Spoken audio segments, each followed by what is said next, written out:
Millions of us grew up laughing at Barney Fife on the Andy Griffith Show, but what if I told you Don Knotts, the man who made us laugh until our sides hurt, was hiding a secret so painful his own daughter waited decades to reveal it? This isn't the Don Knotts you thought you knew. We all remember Don Knotts as Barney Fife, the jittery, wide-eyed deputy who made millions laugh on the Andy Griffith Show. He was the man who could turn awkwardness into pure comedy gold, but behind that iconic smile was a man haunted by fear, illness, and loneliness. And now, his daughter Karen reveals the side of her father that the cameras never captured. Don Knotts, the man who made America laugh, wasn't born into a happy home filled with jokes. Far from it. His childhood looked more like a nightmare than a sitcom. Born in 1924 in Morgantown, West Virginia, Don entered a family already drowning in problems. His father, William, struggled with anger and mental instability, often flying into terrifying rages that left young Don feeling unsafe in his own home. His mother, Elsie, was 40 when Don was born, exhausted, stretched thin, and unable to shield him from the chaos. Imagine being a child and never knowing if tonight would bring warmth or violence. Don wasn't just the youngest of 4 brothers, he was the forgotten one, trailing behind siblings much older, who rarely acted as playmates. He often felt like he didn't belong anywhere, not even in his own family. And just when he found comfort in his oldest brother Sid, a funny, charming young man who could make anyone laugh, tragedy struck. Sid suddenly died from an asthma attack. Don was devastated. The one person who gave him hope, who showed him what laughter could do, was ripped away. That wound never healed. So, what did Don do? He built an escape hatch into another world. He invented a dummy, Danny, a wooden puppet that became his best friend. Think about that.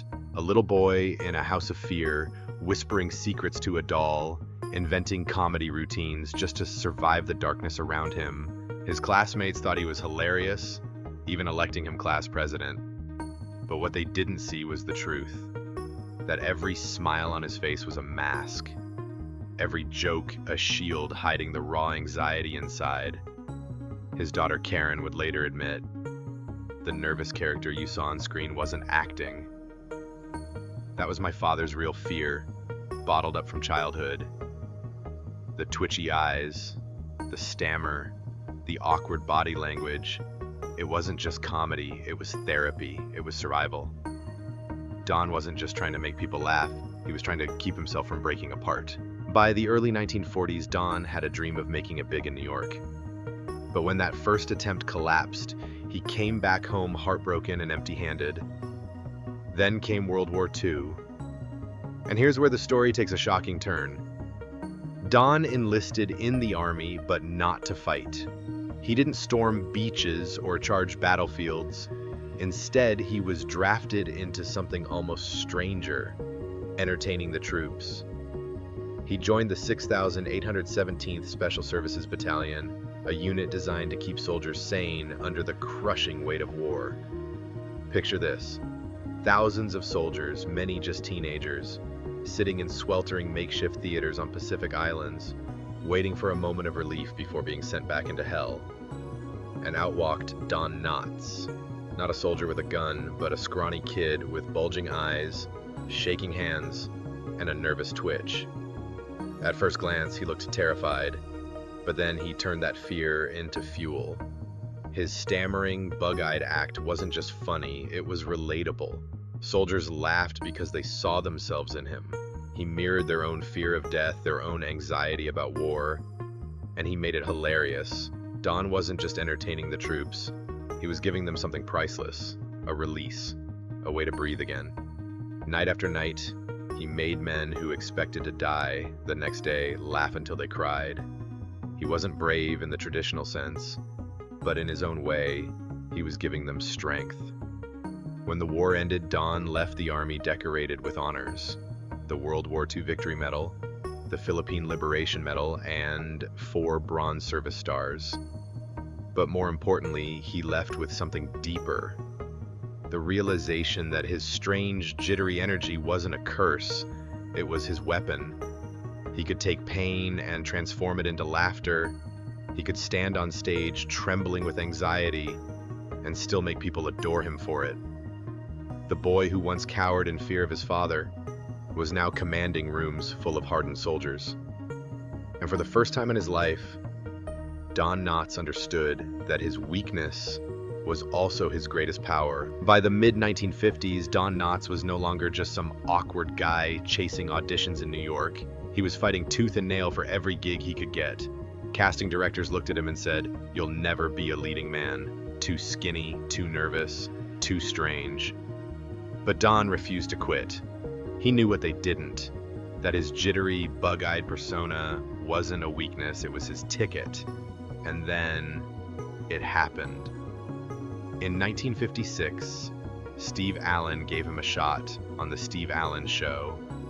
Don played twitchy, nervous characters in fake interviews, and audiences exploded with laughter. For the first time, he wasn't being rejected for his nerves. He was being celebrated for them. America loved this strange little man who looked like he was about to fall apart. But fate wasn't done with him. Around the same time, Don reconnected with Andy Griffith while working on Broadway in No Time for Sergeants.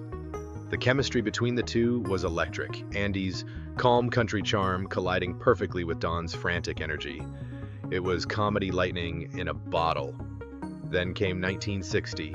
The Andy Griffith Show launched, and Don jokingly suggested he play the bumbling deputy to Andy's sheriff.